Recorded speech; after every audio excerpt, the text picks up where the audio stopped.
This is lesson 2 of our spreadsheet design calculator, and today we're going to specifically look at a little bit of validation, including a lookup table. So before we move forward with that, let's have a bit of knowledge recall, and you need to answer the 4 questions about knowledge that we've covered previously. So you need to be able to answer what is a cell reference, you need to be able to answer what is an active cell, what is animation, and name 2 web browsers. So you might want to pause the video and answer those questions before moving on.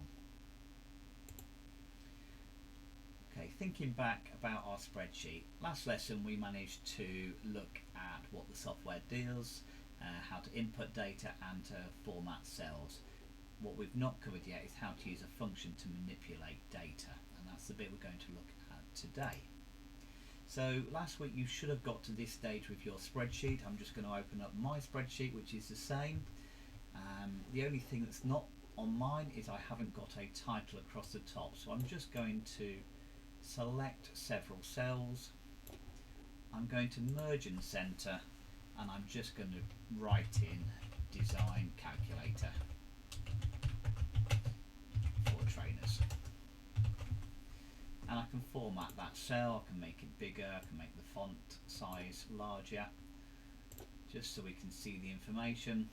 So there's a quick recap here about the formatting, and I could colour that cell in and so on.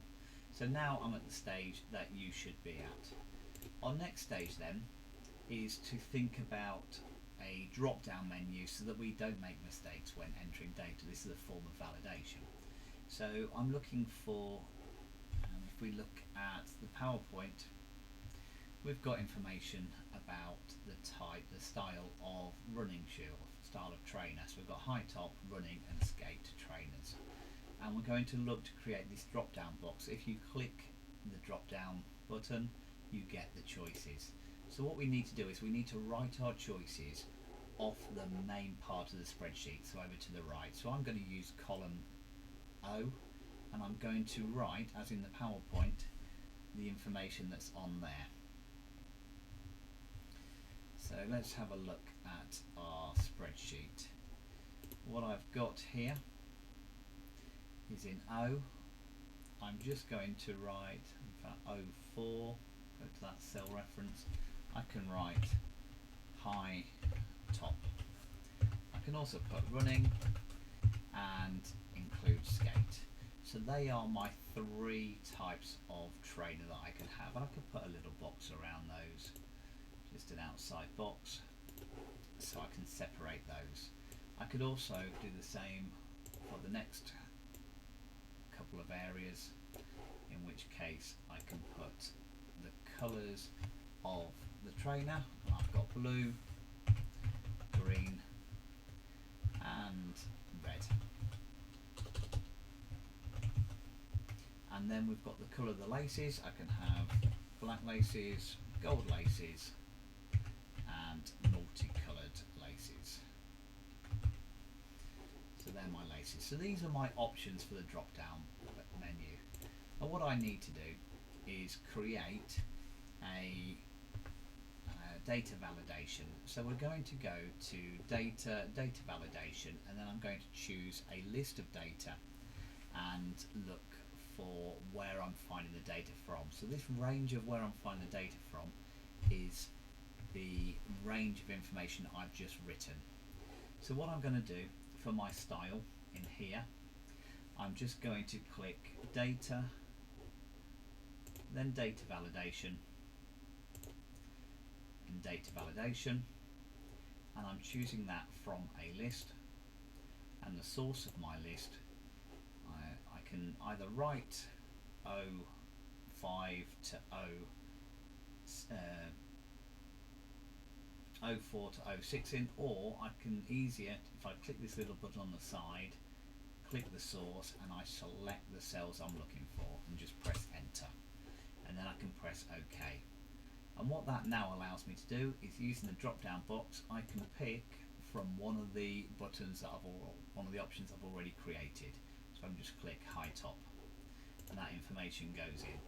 So that's exactly what we're looking to create when we've done our data validation.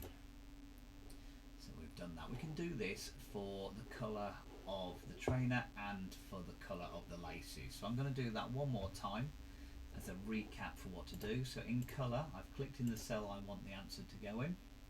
I can click data at the top and then data validation, drop down menu, and then data validation.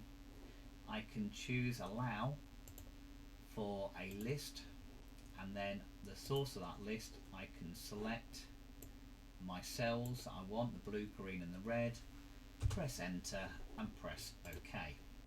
And now I've got my drop down menu for the colour of my trainer.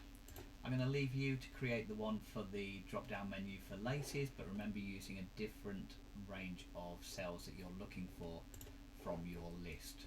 So that's what you should then be able to create. So once you've done that, you can copy the information from one of your tables into the other tables. And just very quickly how to do that, I can select my cells here, I can right click, copy, and then for my design 2 I can just right click and paste in there, and that will copy over the drop down information, so I can choose a different type of trainer for my design 2. I've got a running and green. Remember, I've not done my laces yet, but you'll need to do that as well, so I add that one in. So that's the next stage. You need to do that for all 3 designs. The next part after that is we are going to look at a formula and what formulas are. So formulas are instructions to the software to complete mathematical actions on the data we have input. So a formula could be an adding formula, a subtracting, or you could look to find averages. What you need to remember is what all formulas start with, and all formulas start with the equal sign, equal symbol. And you do need to be good with your cell names here because you'll be looking to use cell names. So the next stage that you need to look at is add pricing information to your table. So if we go back to my table I'm working in Excel, I'll be able to copy this information into my table. So what I've now got on high top, I can put £59.99 in, and for running £49.99, and for skate £54.99. So I've got that information there. I can also copy from the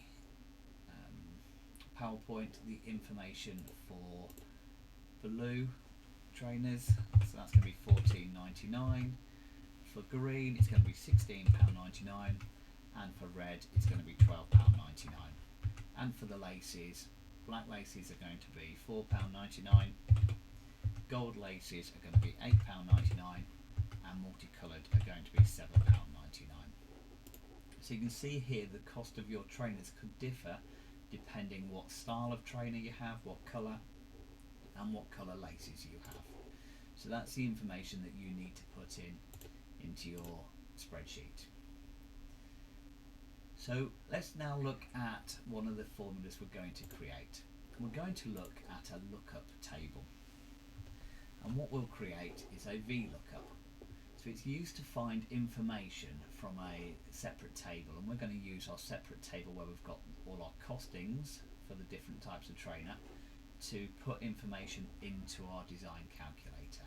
So if we look at what we have here, it looks quite complicated when we're creating the Vlookup, but we're looking at a specific cell. Here it's B8, so we're looking at high top in a table, and that's the table that we're going to create, or we've already created with our pricing in it. And then we're looking at the column number in that table, and column 2, so that's to do with the actual prices. So we need to build in this information. Now the other thing it says here in the table is called the table style 1. So I'm just going to show you how we can actually name part of a table. So what I've got here, I'm just going to make this a little bit narrower so we can make sure that we see the information on the side of the screen. This here with the high top, running and skate, I'm going to select that information, and in the top left corner here I've got a 04 what I'm actually going to do is type in here style 1, and I have to press enter. So that's got that information there. When I click in those 6 cells, it should come up style 1, just checking that's there. When I click these cells here, at the moment it's got 07, so I'm just going to select that and call style 2 and press enter. It's really important you press enter when you do that, otherwise it won't save the information. And my third table I'm just going to rename to style 3 and press enter. So I've now got that information, this group of cells here from 04 to P6 named as style 1. So now when I go to write my lookup, it's going to make it a little bit easier. And what I need to do to create this lookup is, where do I want the answer to appear? And that is in cell C8. So I've clicked in C8, and then I can click to find my lookup or write my lookup in my formula bar. Now I've got the FX here. If I click this, I can find Vlookup in this list. You might need to search for Vlookup and click go, and you should be able to find the Vlookup, and then I can double click that, and that's when this box appears. So looking at this box, my lookup value is going to be where high top is, which is in B8. So I can click the cell finder and choose B8. That's what I'm looking up. I can press enter, and then when I look at my table array, what I'm choosing in here is, on the selector, I'm choosing the range of cells that we're looking at, and it should find style 1 because it already named those styles, so that's good. That's telling us that it's working as we want. And then my column index, what I'm looking at is, instead of column 1, it's column 2 with all the prices, so I need to put a 2 in there and click OK. So now what happens is, if I change my drop down menu from high top to running, it automatically changes the price for my running here, and that's exactly what we want it to do. I'm going to show that again for the colour. So I'm going to click in the cell that I want the answer. I can go to my FX, and I'm going to write a Vlookup. Because I've already used a Vlookup, it's already in my functions here. So I can choose Vlookup and click OK. And the lookup value, again I can select that. This time it's B9, so I'm looking up whatever I change in this cell here, B9, and click enter. The table array, and it's going to be my style 2, isn't it? So I'm just going to select the table here that I'm looking at and just checking that style 2 has appeared in my box here, and it has. And then my column index, again it's the second column in the table, so again I can click OK. I'm happy with all that, and I can just double check. If I change this blue to green, it should change to £16.99, and it does. So I've checked that my Vlookup works, and that information's there. So I'm happy with that so far, and again you can do the same for laces with black, gold and multi, finding the right information as you progress through there. So that was a Vlookup, and the PowerPoint goes through exactly how you need to create that and the information you need to put in. And then if we go back to that, you can repeat for each option, and you can format the currency and copy and paste each lookup for the different designs. So if I go back to my spreadsheet for running, I've clicked here, I can just copy this and paste it in here. So now when I change running for option 2, it changes correctly the information in here. So you can copy and paste the information for your design 1 into design 2 and design 3, and everything should work exactly as you expect to be able to. So if you've been creating this in Microsoft Excel, you need to save your work so far and put information into your e-portfolio so that your teacher is able to see that. And we've now got a good understanding of the key tasks that we want to be able to do for Excel. So what we need to be able to show in your e-portfolio is the information in your spreadsheet, and one really useful feature that you need to do is show the formulas that you've used. Now there's a couple easy ways to do this. What you can do, here's my spreadsheet. If I hold down the control key and press the tilde key, which is the one next to the number 1, it's got 3 little symbols on it. If I press control and press the tilde key, it shows my formulas, and I can screen print this into my work. Another way to do that is if you click on view in your spreadsheet, formulas, click on formulas, you can then click show formulas and your information will display in there as well. So that's formulas, show formulas, and untick it. And it just moves between the formula view and your data view. So you can take a screen print of both and put both of those into your e-portfolio and show that information. Hopefully you therefore understand what you need to produce today and add that information to your e-portfolio and submit that to your teacher.